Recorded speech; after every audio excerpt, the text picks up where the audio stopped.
好啦，我哋翻嚟第二節。嗱，喺第一節嘅時候咧，我哋將呢一張海報開咗個頭，我哋就講咗咧喺呢18、9個嘅基本粒子嘅成員裏邊咧，其中12個費米子嘅成員就係喺呢個圖嘅左上角呢一度。咁而另外咧，仲有一啲係遵行波色子行為嘅呢一啲咁樣嘅其他基本粒子，亦都喺我哋嘅標準模型裏邊。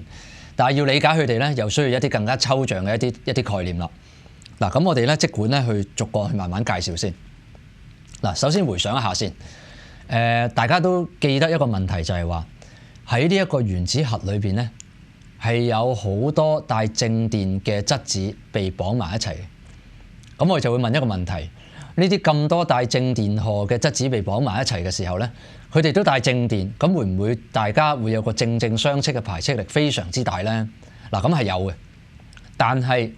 亦都因為同時存在住另外一個更加強嘅力，去贏得到呢一個嘅排斥力，將呢一啲大家都帶正電荷嘅質子綁埋喺一個原子核裏邊。所以我哋知道咧，呢個世界上除咗存在住呢一啲有正有負嘅正電力或者係一啲南北嘅呢啲咁嘅磁力之外，亦都存在住喺核子世界裏邊存在住一個好強嘅作用力。我哋咧就真係英文咧就會咁叫啦，一個 strong force， 一個強作用力。而呢個強作用力咧係專門掌管住咧呢一啲原子核入邊中子、質子之間嘅互相吸引嘅作用嘅。嗱，咁我哋咧就要去再由呢一個咁嘅題目，亦都再可以再探討落去，究竟其他嘅粒子物理學入邊基本粒子嘅成員仲有係乜嘢嘢咧？咁嗱，去掌管住呢一啲咁樣嘅強作用咧，我哋就會問啦。有乜嘢可以幫我哋去將呢一啲咁樣兩個帶正電嘅電荷黐埋喺一個原子核裏邊咧？咁其中一個理論就係話，因為咧喺佢哋呢個咁細範圍入邊咧，就有一個另外嘅一個叫做量子，即係量子式嘅量子場喺裏面。咁呢一種亦都即係代表住咧呢啲夸克同夸克之間，因為佢哋有一個非常之強嘅一個 strong force 嘅相互作用。喺呢個相互作用之下咧，佢哋能夠戰勝其他嘅電荷嗰啲正電力，令佢哋黐埋一齊。而咧去帶動呢一啲咁強嘅強作用力咧，我哋需要一啲中間媒介傳遞嘅粒子。咁呢粒子我哋就叫佢做一啲叫 gluon。gluon 顧名思義咧就係同 glue 膠水呢個字有關。中文我哋真係譯做膠子。呢一啲咁嘅膠子咧就負責咧就好似咧，處身喺呢一啲夸克同夸克之間，或者甚至乎係中子同中子、質子同質子之間，去扮演一個咧，去將大家夾硬扯埋嘅一個角色。於是乎咧，佢哋真係好似一粒膠水咁樣。咁呢啲咁嘅膠子，我哋就有能力咧，由一個粒子嘅實驗入邊去揾到出嚟嘅。原來就係話喺一個強作用力裏邊咧，就會有一啲由呢一個嘅量子場而產生出嚟一個好似粒子形態嘅一啲膠子。呢個膠子本身咧，佢唔帶有任何嘅質量，亦都唔帶有任何嘅電荷，但係我哋知道佢係存在嘅。然後咧，亦都有一個獨特嘅特性，有一個好似波色子嘅特性。好多嘅呢啲咁嘅 gluon 咧，係可以大家都處身喺同一個嘅位置，同一個量子態裏邊。咁而係亦都係因為呢一啲咁樣嘅夸克同夸克，呢一啲中子、質子之間去存在住一啲咁嘅 gluon 嘅時候咧，佢哋咧就能夠產生一個強作用力，就將呢一啲咁嘅夸克咧去綁埋一齊喺一個原子核裏邊。嗱，咁呢個就係其中一個另外一個基本粒子嘅成員，佢擁有波色子特性。而另外就係話，我哋頭先提到咧一個 beta 衰變，beta 衰變咧入邊就好得意，就係話喺一個原子核裏邊，一啲原本帶負電同帶正電嘅嘢，原先係綁埋一齊，但係後來分離咗，令到佢哋咧離開，令到譬如話一個電子會離開咗個原子核，最後一個中子就會變成為一個正嘅質子同一個負嘅電子離開咗。咁乜嘢嘅相互作用亦掌管住呢啲咁嘅 beta 衰變咧？咁嗱，同頭先我哋講嘅情況好唔同嘅。原先就係話咧，一啲夸克同夸克之間黐埋，我哋就需要有一啲叫 gluon 膠子嘅嘢。咁有冇一啲嘢係專門幫我哋黐埋一啲重嘅，即係譬如一啲咁嘅質子同埋一啲輕子嘅咧？咁而呢一種咁嘅相互作用咧，亦都係同我哋平時認識嘅嗰種電磁作用有啲唔同嘅。佢係有能力將佢哋咧擺埋喺一個原子核咁細嘅範圍之內。於是乎咧，喺一個原子核入邊，我哋需要再細分，原來仲有一種作用力，呢種我哋叫做 electroweak 電弱嘅作用力。相對嘅強度，佢比呢一個 strong force 係弱一啲，但係咧佢亦都比一個電磁作用嘅力係強。咁所以我哋呢度唔經唔覺咧，我哋已經係介紹咗，即係喺一個粒子世界裏邊咧，講咗幾種唔同嘅基本力嘅。強作用力啦，存在住喺呢啲夸克之間；弱作用力啦，就存在住喺呢啲夸克或者係重子同埋呢一啲咁嘅輕子之間，喺一個原子核咁細嘅尺度範圍裏邊。另外，電磁作用力就存在住喺原子核嘅正電荷同埋喺原子核以外嘅嗰啲負電荷之間嘅嗰一度。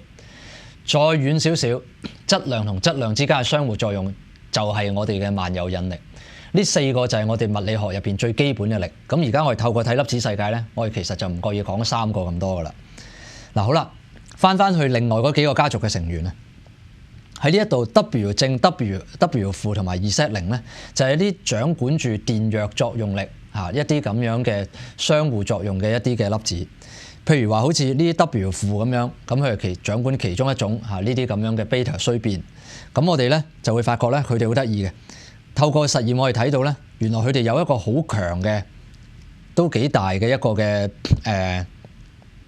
重量喺度，甚至乎咧比我哋想象中見到嘅呢一個嘅即係成個原子，即係成個原子核咧嗰個質量可能都係即係非常之大添。咁你可能就想象好奇怪啦，一啲咁大質量嘅嘢儲身喺一個咁細嘅原子核裏邊，竟然我哋發覺唔到咁樣。當然啦，呢度就睇到，因為呢個係一個 rest mass 或者一個 rest energy， 佢哋咧其實都係講緊一啲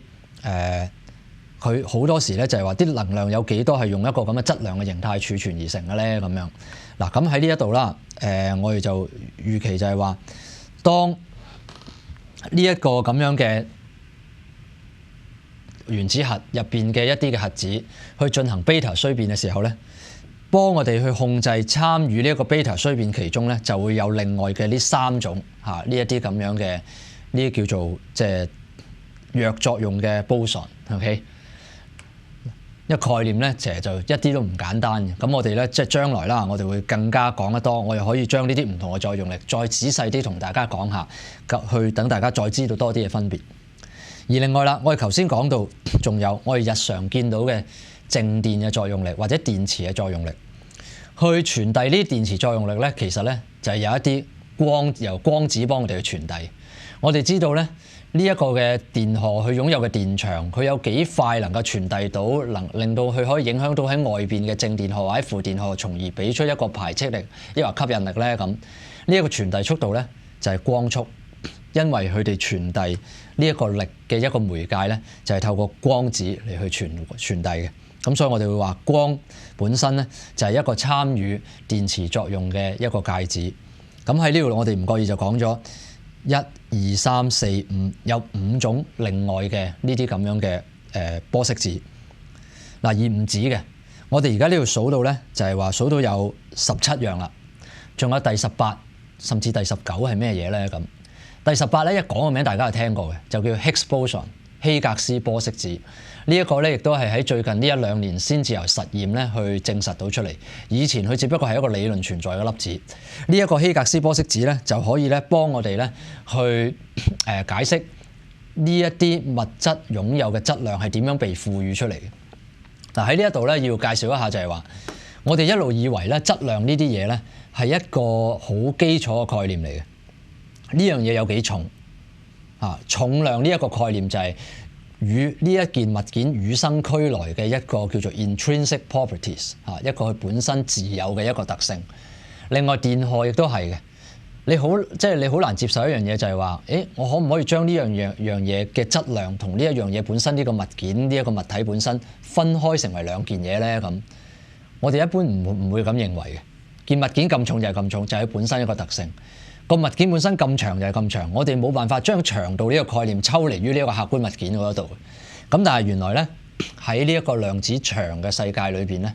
我哋原來發覺就係話，有人就企圖將質量嘅呢個現象將佢更加提升，成為只不過係一種其中嘅一個場嘅表現之一。我哋見到呢一度咧，有費米子，有玻色子，有一啲粒子有質量，有一啲粒子冇質量。我哋會懷疑就係話呢啲質量有同冇咧，亦都只不過係一啲更加深層次現象嘅一個投影嚟嘅啫。咁有人就會話，會唔會就係一啲圓線嘅震動？佢如果用以呢一種模式震動嘅時候，或者以另外一種模式震動嘅時候，有時就會將質量嘅特性表現出嚟，有時亦就唔會咁樣。或者用場嘅概念就係話，呢一個場本身嚇佢某一種震動嘅模式，會唔會就能夠令到佢激發到擁有呢一個嘅質量嘅特性咧？咁呢個咧就係成個量子場論能夠俾出我哋對呢個希格斯玻色子嘅預測。我哋的而且確就發現咗咧，透過呢一個量子場論去再推導咧，我哋見到希格斯玻色子咧就係呢個希格斯場嚇賦予物質擁有質量嘅一個希格斯場嘅一個結果嚟嘅。咁於是乎，我哋認為希格斯玻色子咧嚇，有人就會話係一個上帝嘅粒子，佢能夠賦予呢一個物質有抑或冇呢一個嘅質量嚇，就好似即係一個上帝咁，將一啲最基本嘅一個特性賦予俾我哋見到嘅萬物。而第19樣啦嚇，有時咧有一啲咁嘅即係粒子模型裏邊就唔中意將呢個第19個成員擺落去嘅，呢個就係叫引力子 graviton。呢個就喺實驗上面亦都未能夠證實得到，因為如果我哋考慮埋 graviton 嘅時候咧，成個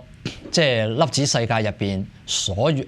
我哋所見到嘅4大作用力咧，都包含咗瑞希上嚟。喺電磁作用力，我哋有呢一個嘅光子作為媒介；喺電弱作用力，我哋就會有呢啲叫 W 正、W 負同 Z boson 嚟去做媒介；喺呢一個強作用力，就有呢一個膠子 gluon 做媒介；而喺呢一個構成帶質量物質或者帶電荷物質最基本嘅單元，我哋亦都有呢啲6個夸克同6個嘅輕子去構成我哋見到嘅物質世界。如果再加上引力子嘅話咧，呢個引力子我哋亦都假設佢咧，亦都唔會存在任何嘅質量，將佢亦都包含到，亦都發現咗話咧，咁我哋就會認為咧，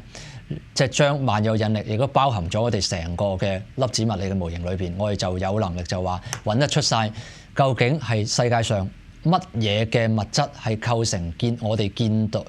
乜嘢基本粒子係構成到我哋見到嘅物質，同埋我哋見到嘅4種基本嘅物理力嘅咧咁樣。嗱，對於呢一個咁樣嘅海報嘅介紹咧，暫時嚟到呢一度先。咁我哋咧喺下一節咧，再補充埋少少另外嘅嘢，再同大家咧再去演繹一下究竟入邊呢幾個嘅作用力嚇，同埋呢一啲咁樣嘅粒子嚇，佢仲有啲乜嘢其他特性。咁我哋第3節翻嚟再講。